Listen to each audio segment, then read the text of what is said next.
Pra sot u realizua dhe java e dytë e këtij projekti, ku ishte debatimi mbi librin Rizbulimi i Perandorisë Osmane me profesorin e nderuar Zejni Mazllami, ku studentët dhe nxënësit i shqyrtuan disa dyshime të cilat i kishin në lidhje me Perandorinë Osmane.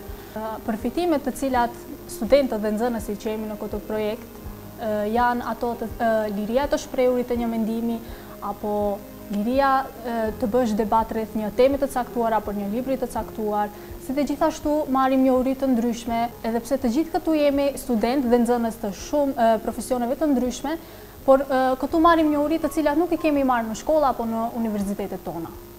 Sa i përket asaj se çfarë përmban programi i këtij projekti, ka debat mbi 3 librat, ku paraprakisht nxënësit apo studentët do duhet t'i lexojnë ata libra dhe do kemi debat me profesorë të ndryshëm. Gjithashtu kemi edhe debat mbi 2 seriale, ku duhet t'i shikojmë ata seriale, më pas bëjmë analizë mbi ta.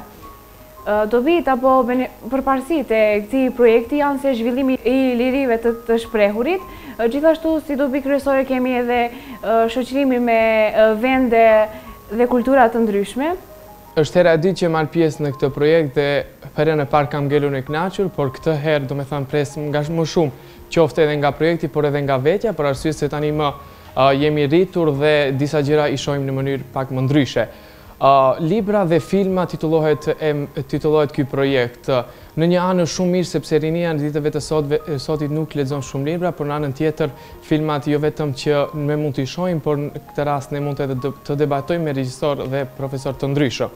Ajo që pres unë njoftimi me shok të ndryshëm, për arsye se në këtë projekt marrin nxënës nga disa nga qytetet e Republikës së Maqedonisë së Veriut, prandaj unë dëshiroj që në suazat të këtij projekti të marr shumë njohuri të reja, qofshin ata rreth librave, filmave, shoqëri të ndryshme, kultura të ndryshme dhe në fund ne siç e dimë në kuadër të këtij projekti do të realizohet edhe në shëtitje për në shtetin e Turqisë, faktikisht për në 3 qytetet si në Stamboll, Ankara dhe Bursa, ku kam dëshirë domethënë që të njoh më shumë rreth kulturave të këtyre qyteteve. Prandaj domethënë prishmëritë e mia për këtij projekti janë të mëdha dhe shpresoj që deri në fund të jemi kënaqur unë dhe të gjithë ata që cilët marrin pjesë në këtë projekt. Ndjehem mjaft i privilegjuar që jam pjesë e këtij projekti.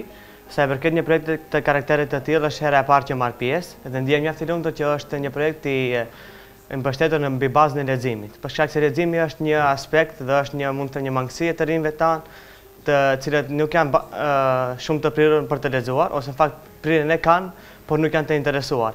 Dhe unë mendoj se ky projekt do të ketë përveç karakterit të leximit edhe ato mundësinë të ofrojë nxënësve dhe studentëve të afrohen afër njëri tjetrit, për shkak se është bëhet në mes qyteteve të ndryshme të Republikës së Maqedonisë dhe kjo do të mësoj që të njihen studentët dhe nxënësit me kultura të ndryshme, me qytete të ndryshme dhe të krijojnë një shoqëri të re. Është hera e parë që marr pjesë me një projekt si ky. Ky projekt është një shans për të rinjtë të cilët dëshirojnë të hasin ndryshime në vete.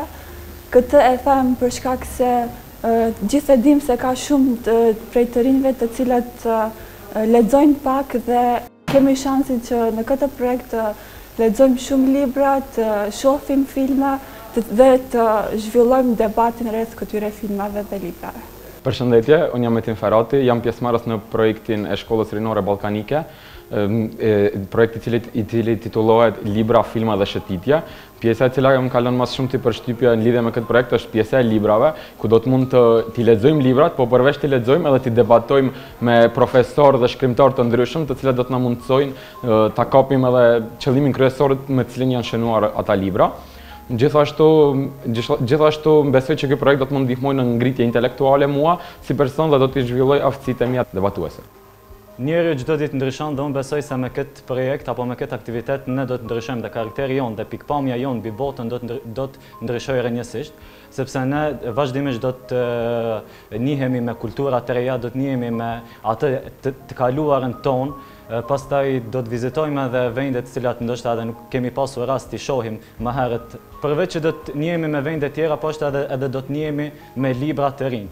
Pak parëzit pa të arrastin që të pjesë disa bashkëmëshatarë të mi se sa lexojnë. Për 10 vetave ato nuk ma pohuan asë një përgjigje në saktë se lexojmë ndo një liber jashtë shkollor. Për këtë arsye, ky projekt ka me të vërtet benefite për rinin tonë. Përshëndetje, unë quhem Afan Sherifi. Unë për herë të parë marrë pjesë rreth këtij projekti. Është privilegj të marrë pjesë në këtë projekt, sepse lirshëm mund t'i shprehim aftësitë tona. Si pjesë e këtij projekti është udhëtimi nëpër 3 vende të Turqisë. Ne mund të bashkohemi më shumë shpirtërisht dhe mund të njohim sa më shumë rreth kulturës turke. Unë jam Hasib Ibrahimi, është hera parë që marrë pjesë në kësaj lloj projekte pra tek Shkolla Rinore Ballkanike. Shkolla Rinore Ballkanike është një projekt ku do të njoftohemi, do të lexojmë libra, do të shikojmë filma dhe do të bëjmë disa udhëtime.